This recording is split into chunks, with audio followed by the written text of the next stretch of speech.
Merry Christmas Eve, everyone.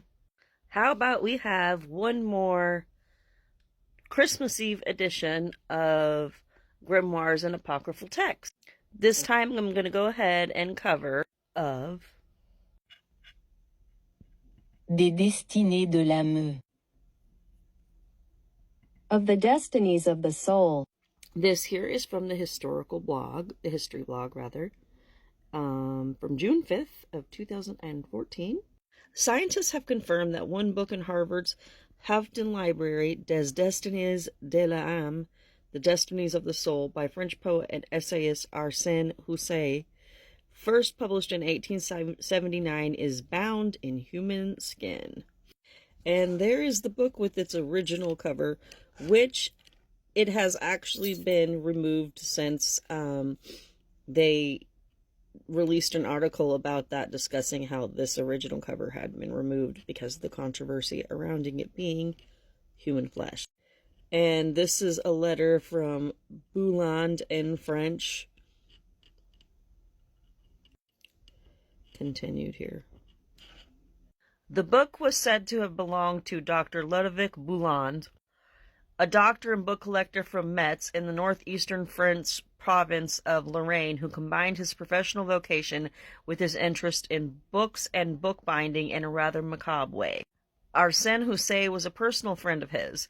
He gave the doctor a copy of his new book, and Bouland had it rebound. A handwritten letter signed by Bouland found inside the book describes the new binding. This book is bound in human skin parchment on which no ornament has been stamped to preserve its elegance. By looking carefully, you easily distinguish the pores of the skin. A book about the human soul deserved to have a human covering. I had kept this piece of human skin taken from the back of a woman. It is interesting to see the different aspects that change the skin according to the method of preparation to which it is subjected. Compare, for example, with the small volume I have in my library, Sever, Pinius de Virginatis Notis, which is bound in human skin but tanned with summa. There used to be a typed document with the book that had elaborated on the source of the skin. The original is gone, but we now know from notes that the skin came from the back of an unclaimed body of a woman patient in a French mental hospital who died suddenly of apoplexy. The second book Bouland refers to that uses the same skin is now in the Wellcome Library, and according to a 1910 article in a French magazine, Bouland got the piece of skin when he was a medical student at a hospital in Metz. He received his medical degree in 1865, which means he held on to that poor lady's skin for decades before sectioning it for use in binding at least 2 known books. This is another letter from Dr. Bouland. The note Bouland wrote on the flyleaf of De Integratis de Corruptionis Virgem Notis, a 1663 edition of the influential book by Dr. Severin Pinot that described the... I ain't gonna say that word, I'll just let y'all see it flash there.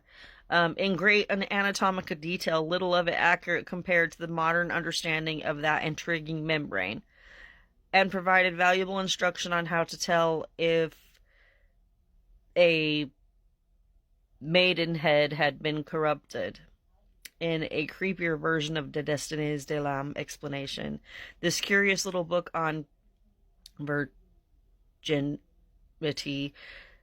which seemed to me a deserving of a binding in keeping with its subject matter, is bound with a piece of woman's skin that I tanned myself with some sumac. As far as Bouland's was concerned, a book on the immortal soul and one on that word were equally well suited to be bound in the skin of a destitute, mentally ill woman who had the misfortune to die of a stroke in the hospital where he was studying. 2 other books at Harvard, one in the Law School Library and one in the Countway Library Center for the History of Medicine, have inscriptions identifying them as examples of anthropodermic bibliopegy, the official term for bookbinding using human skin. The law school book is the Practicarum Questionum Circa Leges Regius Hispanae, a treatise on Spanish law by Juan Gutierrez, published in Madrid in 1605. A dramatic inscription on the last page of that book claimed, "The binding of this book is all that remains of my dear friend Jonas Wright, who was flayed alive by the Wavoma on the 4th day of August 1632. King Mbessa did give him the book, it being one of poor Jonas' chief's possessions, together with ample of his skin to bind it. Requiesce in pace." The book's binding was DNA tested in 1992, but the results were inconclusive, mostly because of the tanning process. A year after that, a new analytical technique called peptide mass fingerprinting was developed. Peptide mass fingerprinting breaks proteins up into component peptides whose masses can be measured by mass spectrometer and the results compared to a database of known proteins. 2 months ago, peptide mass fingerprinting conclusively proved the binding to be that of sheepskin, not the product of Jonas Wright's flang. So it was a fake. It was animal bind skin. Getting sidetracked on another little bit of literature there, we have a statement from the Harvard Library right here on Destinies de l'âme and its stewardship. The Harvard Library has, as of this was March of this year, 2024, Harvard Library has removed the human skin from the binding of Arsène Housset's book Des Destinies de l'âme, held at Houghton Library. And there you can see it for yourselves. Harvard Library has removed human skin from the binding of the copy. The volume's first owner, French physician Bouland, bound the book with human skin that he took without consent from the body of a deceased patient. And it was later given to the donation by his widow, Ruby Stetson, after the book had been the collection of John Stetson. The removal of human skin from the Destiny follows a review of Houghton Library of the book stewardship prompted by the recommendations of the report of Harvard University Steering Committee on Human Remains and University Museum Collections, issued in the fall of 2022. After careful study, stakeholder engagement, and consideration, Harvard Library and the Harvard Museum Collections Returns Committee concluded that human remains used in the book's binding no longer belong in the Harvard Library collections due to ethically fraught nature of the book's origins and subsequent history.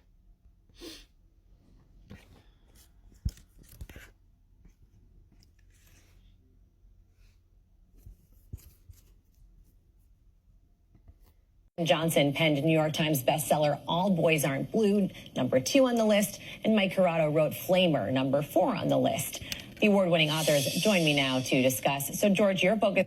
ever felt seen in a book. So the book, well, I make sure that we supply them with books, but I also give... That was something that popped up on the article that is obviously important right now, especially, and being that I'm an author and how that affects me in the publishing and distribution field, and obviously the writing industry. It's important to talk about. But this is a article from ABC News discussing how Harvard did, again, remove that cover. And that is a picture there of basically the inner publishing page in the book. And of course, because it was collected in an unethical way was the reason why they decided to remove that, which is a good thing. Not sure about any of the other books, but here we can see, I think this is the letter again.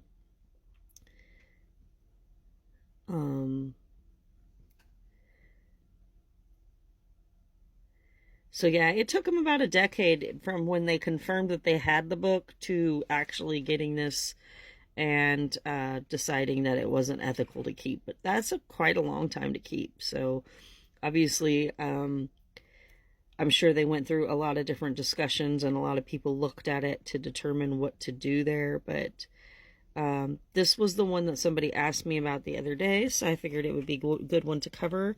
Wasn't originally going to cover it because, again, like I said, I thought it's received a lot of coverage. But nevertheless, I ultimately have decided to let you guys have a little peek at it.